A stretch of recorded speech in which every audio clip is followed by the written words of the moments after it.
महाराज जी, भगवान पर पूरा विश्वास, इसका क्या तात्पर्य है?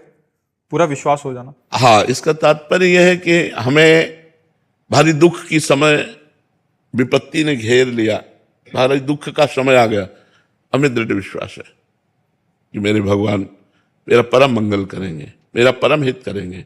ये दुख नहीं है, ये विपत्ति नहीं, भगवान का किया हुआ विधान, इसमें परम मंगल होगा। जैसे एक श्री दाम नाम के भगत थे, श्री दाम नाम था उनका।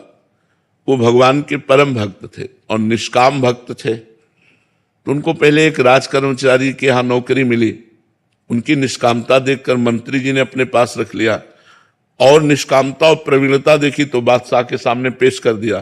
तो बादशाह ने उनको निष्कामता के कारण ही खजांची बना दिया। अब वो इतने दयालु हृदय के थे, विश्वास की बात कहता हूं, इतने दयालु हृदय के थे कि जैसे कोई आया और कहा श्री राम जी हमारी बेटी का ब्याह है, तो खजाने से चुपचाप रुपया लेके दे देते। कोई बीमार है, कोई गरीब है, कोई भूखा है, ऐसे परेशान लोगों की वो सेवा करने लगे, खजानती थे। और ये बात काजी को पता चले तो वैसे ही वो जलता था कि इतने उच्च कोटि के पद पर बैठ गया। उसने तुरंत बादशाह से शिकायत की कि श्री राम आपके खजाने को आपकी बिना अनुमति के लोगों को बांट रहा है। उनको बुलाया गया तो अब झूठ तो बोलेंगे नहीं, तो उनका हुजूर हम किसी को दुखी नहीं देख सकते, इसलिए तो उनका अनुमति लेनी चाहिए। बात तो सही है, अनुमति लेनी चाहिए। तो आप अपराधी हो ना, अनुमति तो नहीं ली। तो उनका तो काजी से कहा तुम इसकी दंड विधान करो। तो उनका फांसी की सजा, वो तो जल ही रहा था, तुरंत फांसी की सजा। उनको विश्वास था भगवान परम मंगल भवन है, अमंगल होने ही नहीं दे सकते। अब बादशाह की तरफ से फांसी की सजा पास हो गई और उनको हथकड़ी बेड़ियों से जकड़ लिया गया और बद के स्थान के लिए ले जाने के लिए पहले उनको घुमाया गया बाजार से होते हुए कि अपराधी, इन्होंने ये अपराध किया इसलिए इनको फांसी की सजा। इधर उनको ले गए, इधर जो है एक झोली टांगे हुए श्याम वर्ण का 14 वर्ष का बालक आकर खड़ा हुआ और कहा सलाम हुजूर। देखा तो देखते ही आश्चर्यचकित हो गए, इतना सुंदर रूप। बोले कौन हो? तो बोले मैं श्री राम का नौकर हूं। कैसे आए हो? बोले हिसाब चुकाने आया हूं, खजाने का तुम्हारा जो भी चला गया है। और ऐसे झोली पलटाई तो वो दिव्य हीरे कि एक हीरे की कीमत उसके खजाना पूरा नहीं। कहा सब रख लो और तुरंत मेरे मालिक को छोड़ दो। उसके होश खराब हो गए, नौकर में इतनी सामर्थ। और वो तुम्हारा नाम क्या है? उन्होंने कहा बिट्ठू। और इधर उनसे पूछा गया कि अब आखिरी तुम्हारी इच्छा क्या है?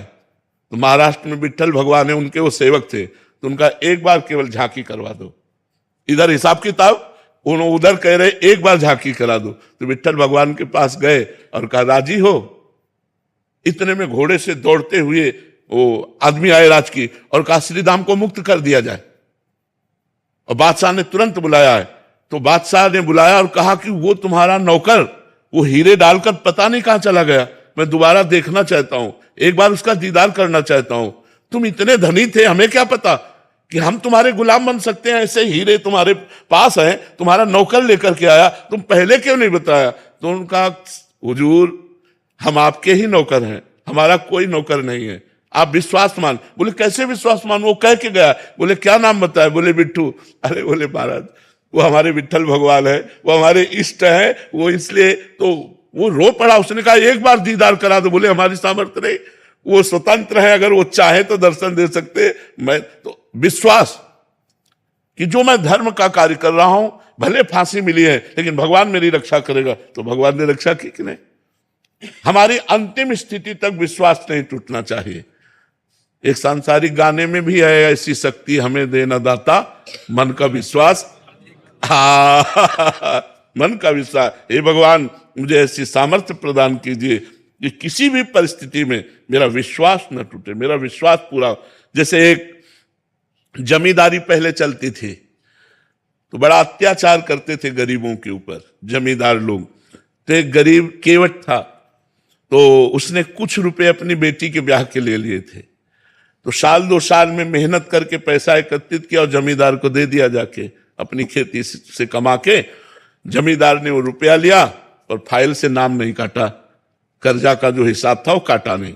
2-4 महीने बाद उसके आदमी गए और कहा जमींदार साहब ने बुलाया है। तो जमींदार ने कहा कर्जा दीजिए। तो उनका साहब हम तो दे गए थे आपको।